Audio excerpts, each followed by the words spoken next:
Hello, everybody. I am Baron Baptiste, and we're tearing down the walls of mediocrity and building a community of excellence here. Excellence in spirit, in body, in mind, in the way you live life, disrupting that just natural drift toward mediocrity. I'm here with David Masters. How are you, David? Fantastic, man. Always good when I'm with you. Yeah, it's good, right? It's time to rise above the drift, challenge the norms, embrace the extraordinary that lies within each of us. Yes. I found an article. I thought we'd just dive right into this. Before I do, actually, let me just say, please share the show, you all. We so appreciate when you share the show. It supports the show to grow, paying it forward. If you get any kind of insight or value or some kind of leveling up in your thinking, in your mind, in your life, pay it forward. The world needs it. The world is in crisis. The world is in troubled times. We're living in troubled times. And so anything that we can do to up level the world, bring light, shine light into the darkness, I think is an important thing. And David, that's why we're here. Absolutely. Yeah. Shining light. Yeah. Shining some light.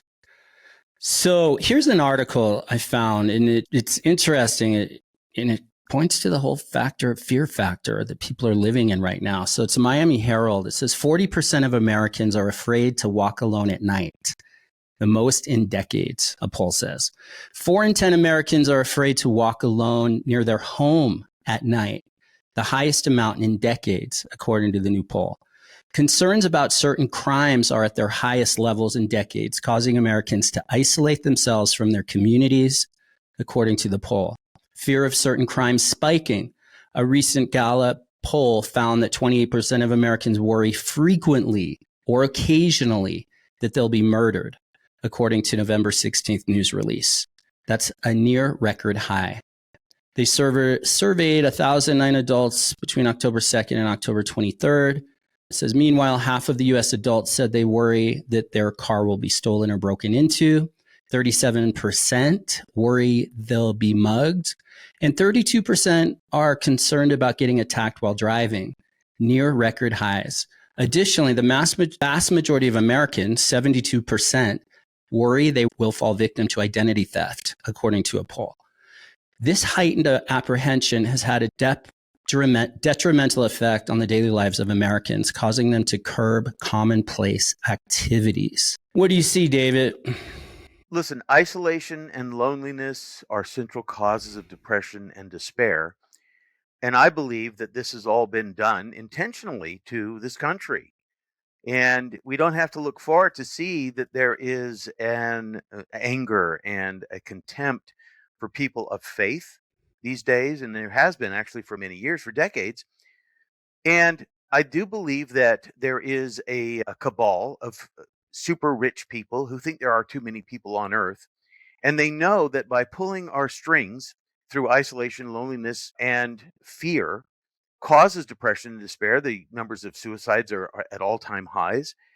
And the idea is you're being fed all these ideas all the time through the news media, which is owned by mega corporations who know that there's an old saying, if it bleeds, it reads.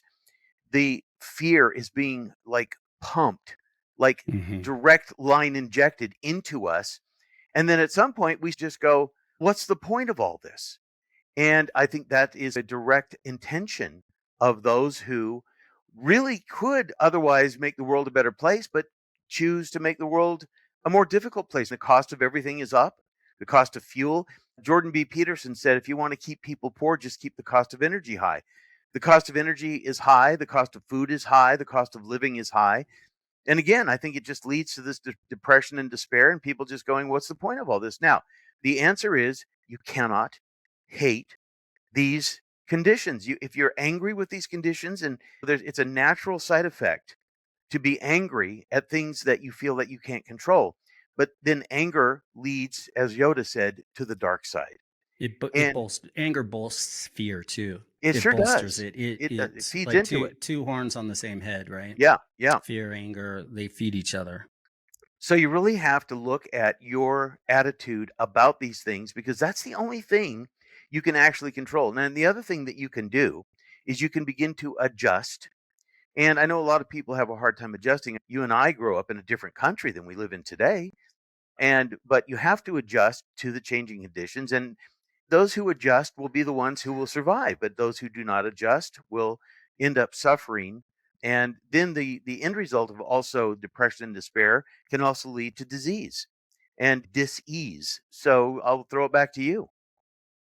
Yeah, very good points you make. Very good. What comes initially, it's just very sad. This article, just to hear that 1 in 4 Americans are living at that level of fear. And a couple of things come to mind. Firstly, there's a spiritual issue at work.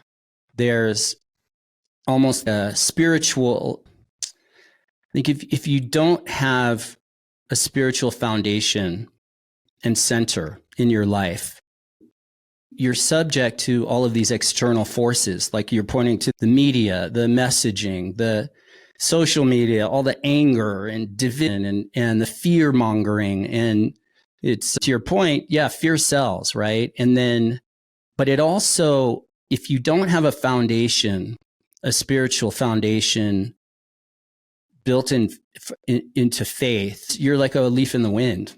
You're subject to whatever stronger forces are at work. And I think more than ever, it's time to, the word preparation again comes to mind. Preparation reduces fear.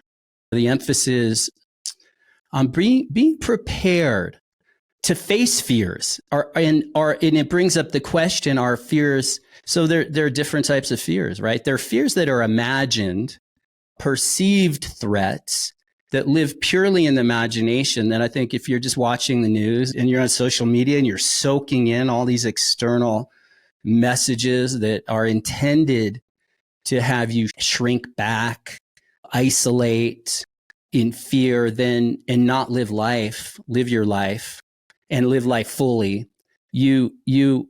It's interesting because we're living from within ourselves, so to speak, or from a foundation and a faith spiritually, that you can distinguish. I'll tell you, here's what comes to mind as I'm even speaking this, is that when you're spiritually awake, you're alert, man. You have situational awareness, not from fear, but because you're awake.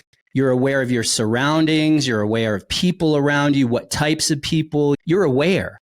And if you are not aware and you're walking around in a slumber, people on their cell, like in situations sometimes, like in cities, I'm driving through and people are just totally, their faces are buried in their phones. They're checked out. It's like, wait, something doesn't measure up. Because the more you live in your imagination, you all those monsters in the head, and then you're feeding those monsters in the head from external, whether propaganda, messaging, what's being put out, is different than real threats. Walking down a dark alley, or you're walking in a neighborhood where you just sense you're walking down. If I'm walking through it downtown of any big city these days, you have to have situational awareness. But it's like, I don't even know if situational awareness, it's more than that. It's a global awareness. You're just aware, and your instinct, you have a line of communication to your instinct, your intuition. And then there's a natural fear when there's an actual potential threat. It just has you're aware, and you make different decisions in those moments. No, I won't turn left down that dark alley and save 5 minutes. I'll actually go this way, and it takes a little longer, but it just makes sense. I don't know, just like in the moment, you're directed from your higher awareness, and you have a line of communication to there's a power in spiritual prompts. We get spiritual prompts, those blings, those moments where we're just, something is guiding us in the moment. Yeah. And if you're awake and you have a spiritual center, you're not just subject, you're not just vulnerable. The word vulnerable means open to, you're fragile. vulnerable, I think in the dictionary means fragile. It's open to attack. Hmm. And so there's something about having the spiritual foundation that then opens up a situational kind of awareness. You have just in everyday life. Awareness helps not in just living in life, but it also cancels out living in constant fear, because that constant fear is dis-ease. That isolation out of fear is it's dis-ease. So we're talking about something here beyond circumstances, beyond one's circumstances, but actually living awake, living aware, and a connectedness to your, again, the power of these of spiritual prompts and the calling of your conscience in a moment. Yeah.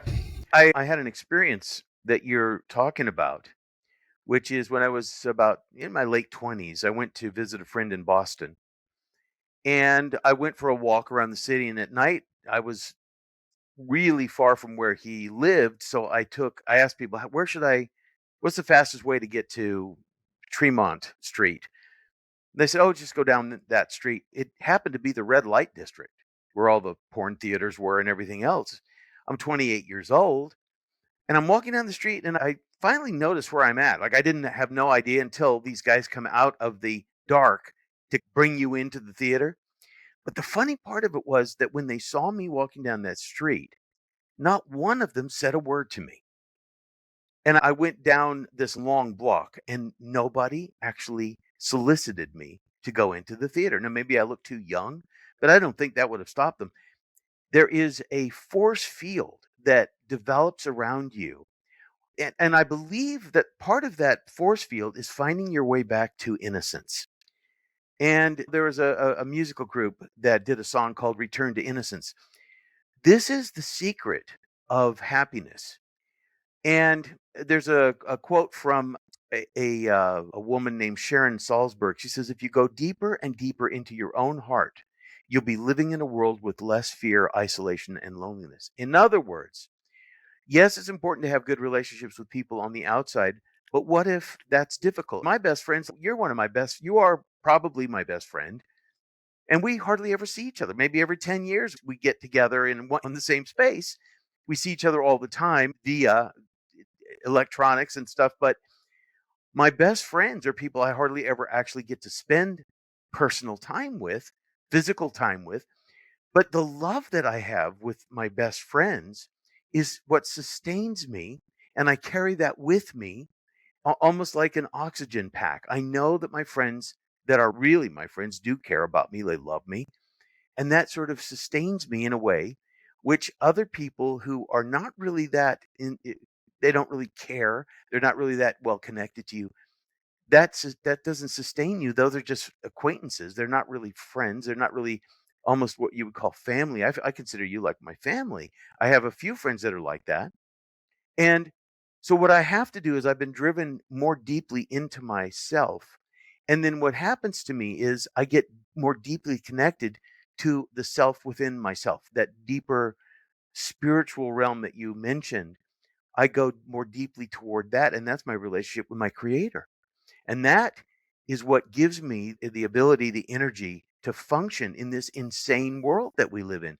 The ideas that I'm given in a private space within myself, in my own construct, the insights that I'm given give me the ability to see the world as it is, not be subject to the world through my emotions, and continue to have insights. And then what I do is when for example, I'm in a new job and I'm sharing this program with the key people in the job, and I'm getting amazing reactions because most people don't hear this kind of conversation. It's what's missing.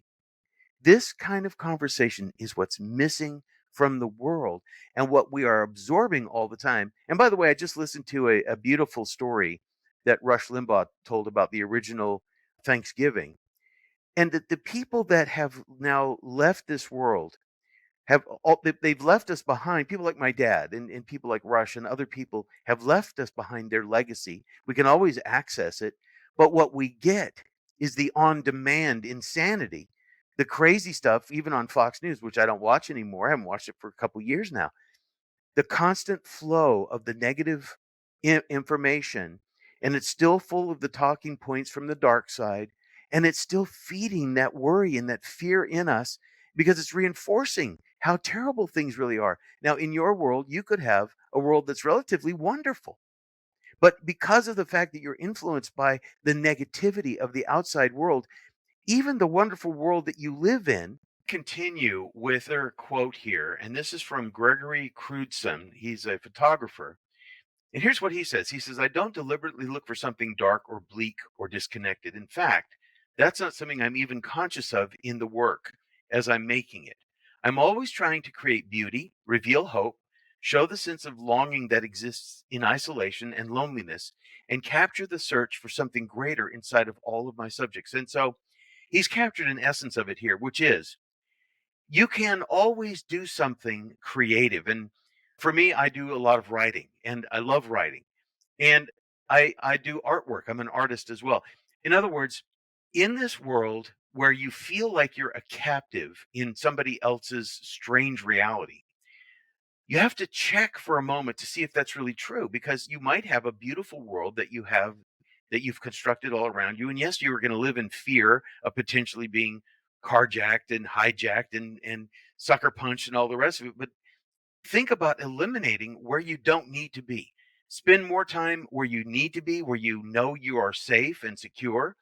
And then within that construct, find things that you can do that satisfy your desire for living and for being creative and for contributing something into this world. Because guess what? Everything we do actually does add up somewhere, somehow. What do you think about that?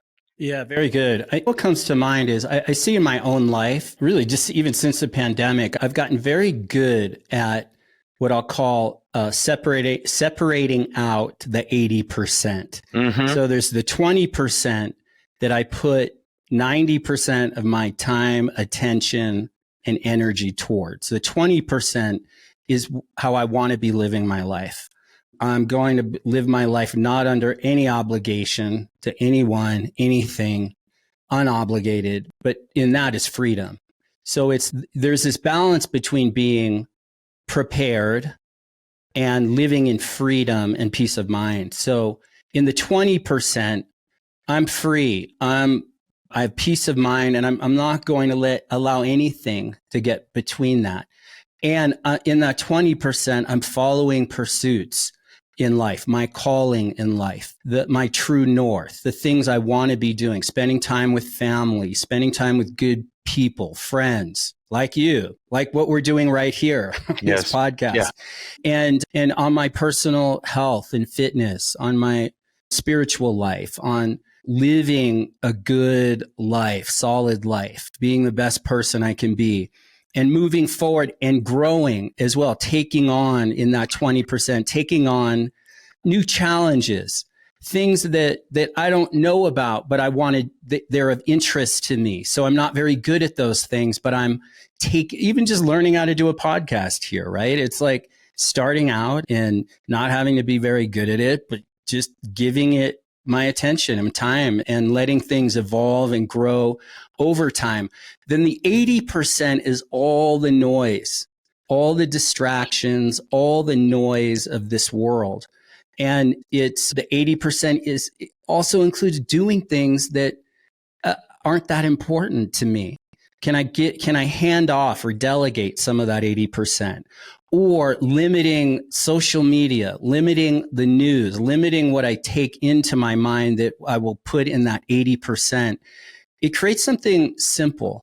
Part of the 80% is also harboring judgments or fear or resentments. That's all in the 80%. The 20%, I don't allow that kind of stuff in it. But also in the 20, there's something about being prepared for life. And I know I've been bringing that up more and more in these conversations here, but there's something about being prepared spiritually and prepared mentally, and then also prepared physically, health, fitness, and even personal security. If you're someone who's living in fear of being attacked, then get into self-defense, learn self-defense. Yeah. Learn how to carry and use pepper spray. If you're into guns, learn how to use and have that kind of personal security around you. If that's something that, but then don't live in fear. But there's something about in preparation where you're actually free to live your life. And in the 20%, I'll call it that. Yeah. I think that's very important, because if you give yourself to the world as it is now, it will pull you down. It's like a gravity. It's Yes. an inertia that just pulls you down below the line into dark places, the dark corners of your own mind where those monsters and demons and live. And fear makes us sick. Stress is probably, if not the most, detriment to our well-being.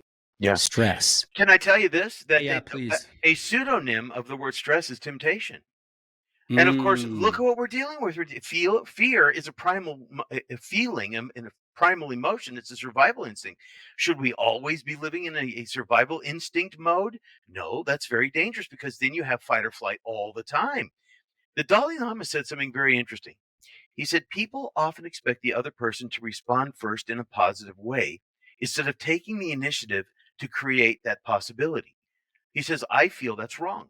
It can act as a barrier that just promotes a feeling of isolation from others. To overcome feelings of isolation and loneliness, your underlying attitude makes a tremendous difference. Now, wait, that's super important, because what if you, let's say, for example, rather than having an attitude of fear and worry, you have an attitude of gratitude. You know what? This day is a beautiful day.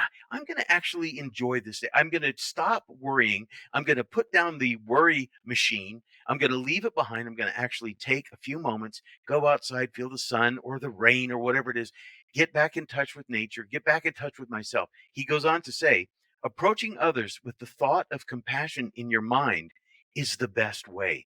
In other words, we are being set up to look at each other with suspicion and live through fear and worry. And believe me, worry is a belief in a negative outcome. We talk about this all the time.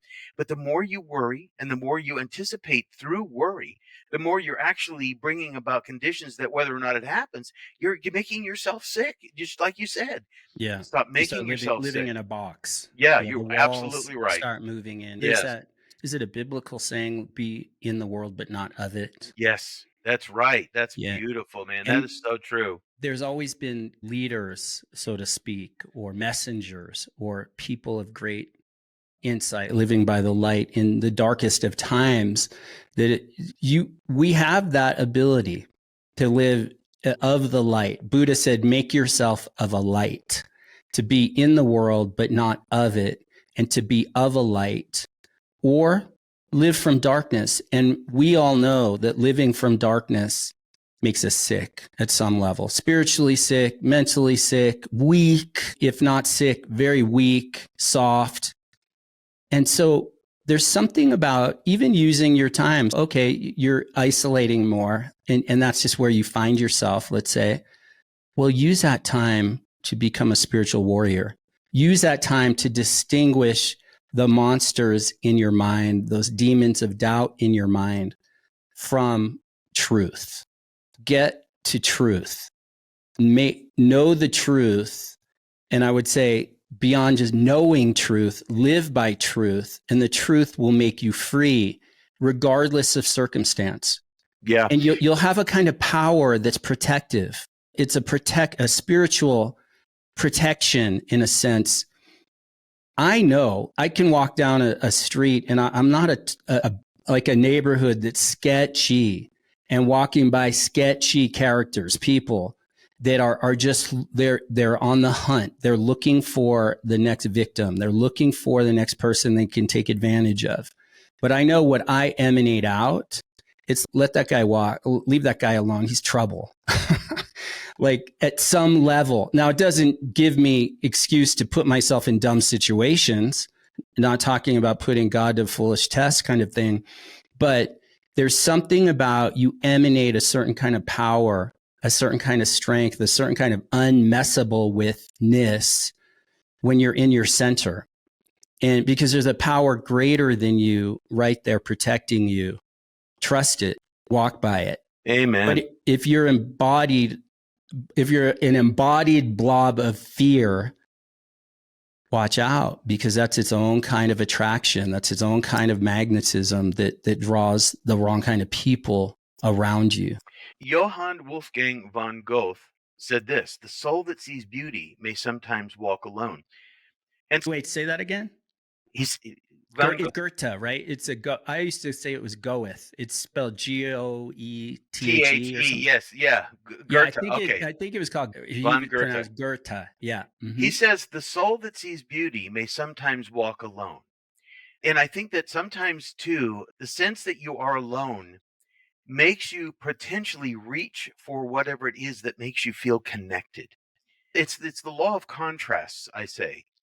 Mm. And so don't neglect the opportunities that you find yourself with in those moments where you, it's like at work the other day, I felt like I was reaching a breaking point, and I kept looking to see if I actually have a breaking point. And what I discovered is I actually haven't found my breaking point. That's important because without the challenge to a breaking point, you'll never know where it is. You may not have a breaking point, but you've got to have those moments of challenge in order for you to understand where you're really at. And where you're really at is really what matters, not what you think and what you project or what other people project on you, but what you can discover on your own, independent of all the other things, whether it's outside of you or whether it's self doubt or whether it's the things that you've been programmed to believe. You can discover something about yourself. I've been having these prophetic dreams, and I've been challenged more at this point in my life than any other time. I believe the challenge is actually making the grapevines, when they are deprived of water, the roots grow deeper. Make your roots grow deeper. Hmm. Hmm. And Can't here's believe what it's Rumi yeah. said. Rumi said, "There's nothing outside of yourself. Look within. Everything you want is there." Hmm. There you go. Yeah. Yeah. Very good. We're spiritual beings. We're not. Things break in the physical universe. Yeah. The body can break. We could break a bone, break an arm, break a leg, break a neck. But at the spiritual level, we're spiritual beings. It can't break. It's like trying to break water or break a river in half. Yeah. And if we're living in the mind, we'll have these breaking points, so to speak. But I think when we're really tuned into our essence, we're unbreakable. Here's another great quote. This is from Anonymous. "Sometimes you need to be alone, not to be lonely, but to enjoy your free time being yourself." I love that. Yeah. Yeah, that's so good. That reminds me when I was younger, I used to experience loneliness. I don't deal with loneliness anymore. That's just something I don't. I enjoy my own company. I'm happy being with myself, or I'm happy having great people around me. But this is something it was a big aha. I was actually talking to a man who was like a mentor to me, very wise person, older guy. He was like in his 80s, lived a lot of life. And I was sharing with him, I'm lonely. And the way I would deal with it often was like, I'd go to find me a honey bun or find me like a cinnamon bun or something, like food or different things to fill the void. But what he said something, and it just rung out as such a truth. And it altered my path forward and my relationship to being alone, which was, he said, Baron, there's a clear distinction between lonely and being alone. And he said, if you could just, when you're alone, when you're on your own with yourself, just notice you're alone. Open your eyes, look at your surroundings, see what's around you, and just notice, yeah, you're alone in your surroundings. I will. I Lonely is will. something, a whole other kind of thing, Yeah. mental construct. Yeah. Yes. Yes. And I will leave you with this note because Yeah. I'm pressed for time here. Yeah. Leonardo da Vinci said this: "If you are alone, you belong entirely to yourself.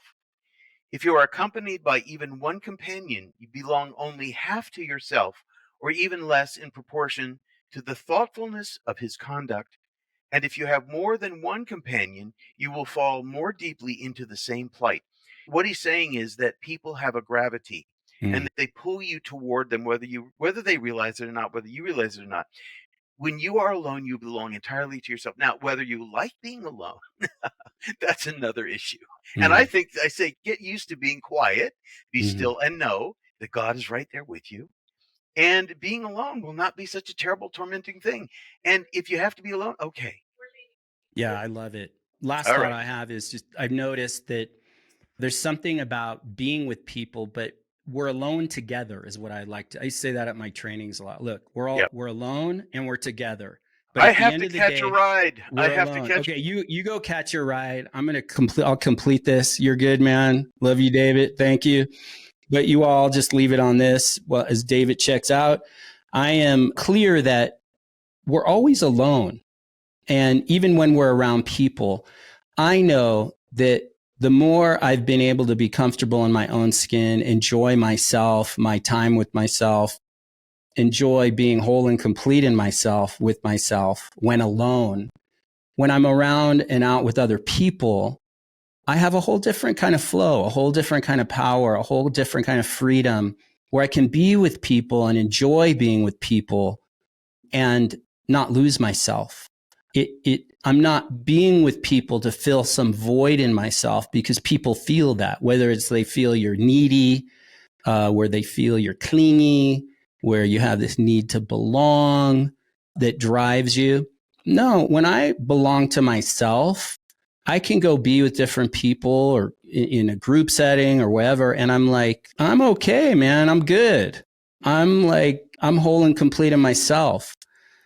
So I invite you to take this on as a practice and meditate, sit, get still, create those lines of communication to your body sensations, your body processes, like what's going on. Your body's always giving feedback. It speaks in a language that's not of words, it's sensations, impulses. And there's feedback there. The body's always communicating. Wake up beyond your body into your physical universe. Just notice the surroundings, the floor beneath you, the ceiling above you, the walls around you. And notice your relationship, your body in relationship to your physical environment. Open your eyes, listen and notice the sounds around you in the physical environment. So this physical presencing, it begins to open up the mind. In my experience, the mind, the awareness expands when I'm physically present. There's like this awareness. There's just something rises up where I have an expanded awareness. Now, suddenly, those monsters in the head, those doubts, judgments, those disempowering thoughts, again, that are just running on their own, thoughting, different than having thoughts that are more intentional or doing thinking through something, using the mind as a tool, the brain as a tool to think through something different than all these random thoughts and living in the imagination where you're subject to the monsters in the head. But as you're present and you practice presence, there's a presence of something greater. There's a presence of a greater awareness, and you can start distinguishing out in your own head. Oh, you can start pointing to those thoughts that you don't want, you don't need, and you just let them go. You just watch them, let them go, let them pass by. And you step in front of that below the line way of seeing things, of thinking about things, people, places, yourself. Rise above the battlefield of the mind and you start living out here, living your life fully. You're aware, you have situational awareness through a different kind of eyes. As Jesus said, he said, people have ears, but they don't hear. People have eyes, but they don't see. And I believe that's a spiritual phenomenon to really see, open your eyes and see truth. Open your ears and have a listening for truth and distinguishing truth from lies. And so I invite you to take that on and be good with yourself. Start really loving yourself in that sense. accepting yourself as you are and as you're not. And if there are things you want to overcome in yourself, then start putting in ways of being, ways of acting, ways of interpreting events yourself. Put in new ways of being and acting and interpreting life that give you power rather than take it away. But you don't want to live in fear. That's a diseased way of living. Thank you all. Appreciate your being here. And if you've gotten to this far into the conversation today, thank you for staying with us. Keep disrupting and rising above the drift in your life. Challenge the norm. Create a new narrative for your life. And I'm Baron Baptiste signing off. Until next time, stay true, stay bold, stay blessed. And until next time, love you guys.